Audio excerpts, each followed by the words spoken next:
בוקר. מעיף מבט לצידה השני של המיטה. היא לא שם.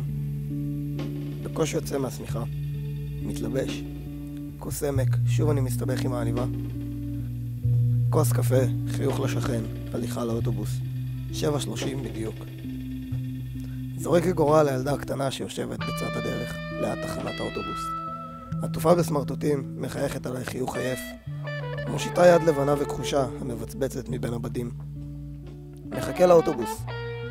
חבורת דתיות מתבגרות צווחות במבטא מזרחי. אני שונא עכשיו, שונא כל כך. ערב. יורד בתחנה והולך לכיוון הבית. הילדה של התחנה ישנה. הכביש ריק ורטוב. הפסיעות שלי מעדדות ברחוב.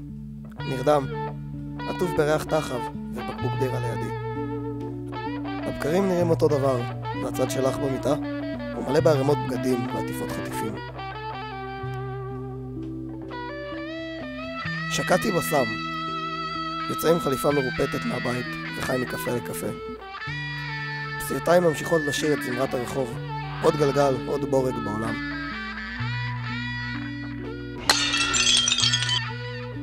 השכן מתלונן שלא שילמתי לוועד שכונה תקופה. פוצצתי אותו מכות. הולך לתחנה. החולצה מלוכלכת מהדם של השכן, הזבל. 7:30 בדיוק. זורק מטבע על הילדה של התחנה, היא חבולה ופצועה. כשאני ממשיך ללכת בדרכי, אני לא מודע לדרכים אחרות. אני לא מודע על המכות שהיא מקבלת מאבא שלה, שהיא חוזרת הביתה, והנדבות שהיא קיבצה לא מספיקות לבקבוק אבסולוט מזדיין.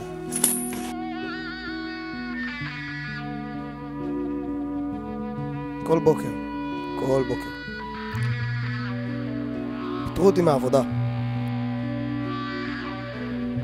אני ממשיך לנגן על הכביש ולזרוק את הגורל לילדה ב7:30 בדיוק. ממשיך לקנות קפה, לנסוע באוטובוס במעגלים, לחזור, להיזרק קצת. אני מחפש טעם בחיים שלי.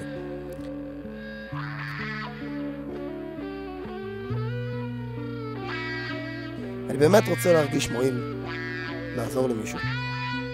אני חוזר, אני זורק מטבע. היא לא שם. היא מחכה לי ליד השער. היא בוכה. שערה מלא בבוץ.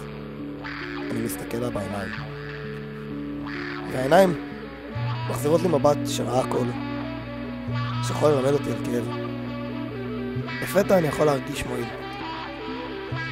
לא זוכר מה קרה. אני יודע שאני רץ עכשיו. מזיע, נושף עדי קור. מוכתם בבוץ, נופל לך ליד הקבר. יש לי אקדח ביד, אני מרגיש רדוף. הם אומרים שהרגתי אותה, הם אומרים שלא הפסקתי לצחוק. נשכב לך על הקבר, כלבה מטומטמת. היית חייבת להכניס אותי לזה?